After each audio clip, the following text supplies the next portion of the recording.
එච්චර හොඳින් නෙමෙයි ඉන්නේ කියලා. ඒ වුණාට අපි හොඳට මතක තියාගන්න ඕනි දෙයක් තමයි අපි වැටුණා නම් අපිම තමයි නැගිටින්න ඕනි කියලා. ඒක නිසා අපි මුල ඉඳන් පටන් ගමු. මේ තියෙන්නේ අපේ කැම්පස් එකට ගංවතුර එන්න කලින් ගත්ත වීඩියෝ ක්ලිප්ස් වගේක්. අද දෙසැම්බර් 10 අපි තාම ගෙදර ඉන්නේ. කැම්පස් 15 පටන් ගන්නවා කියලා කිව්වා. කුණු ටිකක් තිබුණා දාන්න. කුණු ටික දාන්න ආවා උදෙන්ම. ওই තියෙන්නේ කුණු දාන්න අපිට වෙන් කරලා තියෙන තැන.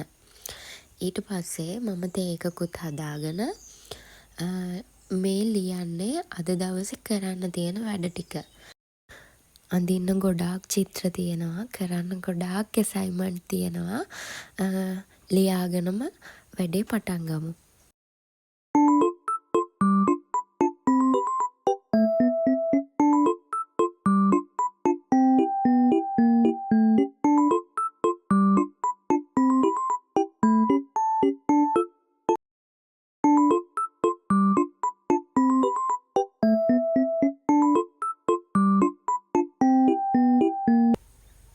නට ඉඳලා කොහොම හරි ඇඟට තේ එක හැලුණා. ඊට පස්සේ ඇඳුමකුත් මාරු කරගෙන මේ යන්නේ අපේ රූම් වලට පල්ලෙහා ගාඩන් එකේ තියෙනවා බෙන්ච් වගේක්. අන්නේ බෙන්ච් එකකට. එතන හරිම නිදහස්, අපිට ඔළුව නිදහසේ තියාගෙන වැඩ කරන්න පුළුවන්. එකම ප්‍රශ්නේ තමයි දවල් වෙනකොට පොඩ්ඩක් කවුව වැටෙනවා මෙතෙන්ට. බලමුකෝ අපි කොච්චර වෙලා වැඩ කරනවද කියලා. මේ කරන්නේ මං ගාව තිබුණා ඇක්‍රලික් පෑඩ් වගේක්.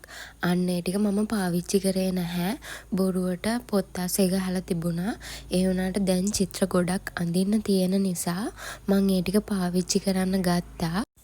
A3 size එකේ තිබුණ කොළ නිසා මම ඒවා දෙකට කැපුවා. චිත්‍ර අඳින්න ආසාවෙන් ඉන්න කෙනෙක් ඉන්නවා නම් ඇක්‍රලික් වලින් වැඩ කරන කෙනෙක් ඇක්‍රලික් පෑඩ් තියෙන කඩේ ගන්න බුක් ෂොප් වල. මම ගත්ත ඔය පොත උනේ 4100ක් වගේ මට මතක. ඇක්‍රලික් පෑඩ් කියලා පිටු තියෙනවා මේකේ 10ක්. මට මතක නැහැ හරියට 10ක් හරි 20ක් හරි තමයි තියෙන්නේ. එච්චර පිටු නැහැ. පොඩ්ඩක් ඝනකමයි කොලේ වැඩ කරන්න ලේසි. ඔන්න කොලේ තමයි මම මේ දවස් ටිකේ චිත්‍ර අඳින්නේ. මේ තියෙන්නේ අපේ හොස්ටල් එකේ මම ඉන්න ආසම තැන. හුඟක් ළමයි මෙතනට ඇවිල්ලා වැඩ කරනවා. එක්සෑම් කාලෙට එහෙම මේ තැන් අල්ලගන්න විදියක් නැහැ. උදේ පාන්දර ඇවිල්ලා ළමයි පාඩම් කරනවා. මේ පාඩම් කරපු වැඩ කරපු අන්තිම කට්ටිය වෙන්න ඇති අපි. මොකද ගංවතුර ආවට පස්සේ මේ දේවල් සේරම යට වුණා. ගංවතුර එන්න කලින් වුණත් මේ බෙන්ච් ටික තිබුණේ ගඟට ආසන්නව. ගඟට ගොඩාක් ළඟව තමයි තිබුණේ. දැන් කොහොමත් ඉවුරු කාදනය වෙලා තියෙන නිසා මේ ටිකට යන්න දෙන එකක් නෑ ළමයින්ට වැඩ කරන්න. අපි තමයි අන්තිම වතාවට වැඩ කරපු ළමයින් ටික මම හිතන විදිහට මේ බෙන්ච් වල. ගස් වලින් එන ලා සුළඟත් එක්ක සින්දුවකුත් දාගෙන නිදාසේ වැඩ කරන්න පුළුවන් මෙතන.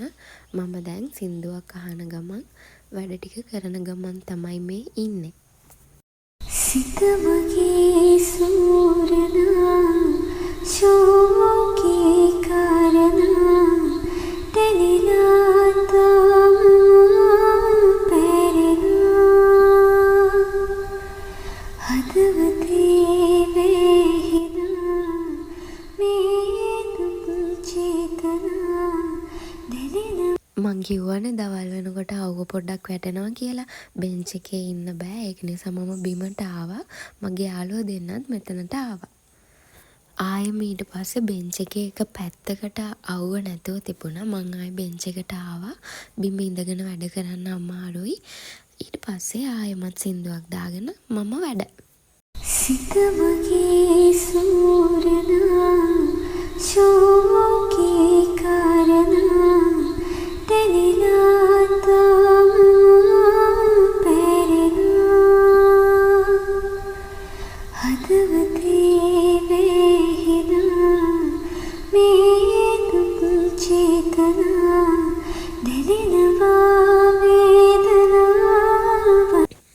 එන්න එන්නම අවුව අව්ව සැරවෙන නිසා මම අපේ හොස්ටල් එකේ ෆස්ට් ෆ්ලෝ එකේ තියෙනවා ස්ටඩි හෝල්. අන්න එතනට ඇවිල්ලා පොත් ටික තියලා උඩට ගියා වොෂ් එකක් දාගෙන එන්න. වොෂ් එකක් දාගෙන එනකොට පොඩ්ඩක් මෙතෙන්ටත් අව්ව වැටිලා තිබුණා. කමක් නෑ, වැඩ ටික කරගෙන යන්න ඕනි. මොකද වැඩ ගොඩාක් තියෙන නිසා. මේ තියෙන්නේ පොයින්ට්ලිසම් ආර්ට්. මෙතන කරන්නේ අපි පොයින්ට් විදිහට අපේ චිත්‍රය කරගෙන යන එක. දැන් මම බීම් එකකුත් හදාගෙන ආවා. බීම් එක බොන ගමන් වැඩේ කරගෙන යන්න.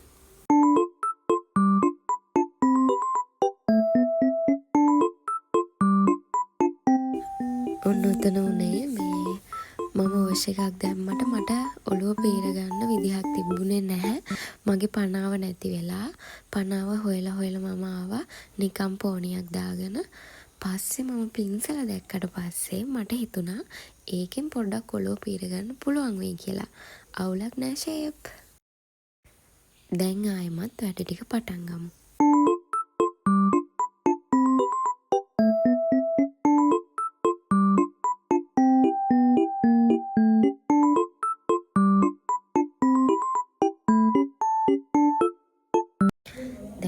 ට්‍රැවෙලා මම බඩු ටිකත් අස් කරගෙන උඩට යන්න හදන්නේ. මොකද කෑම කාලත් නෑ. කෑම කාලා නිදා ගන්න ඕනි හෙට උදෙන්ම ලෙක්චර්.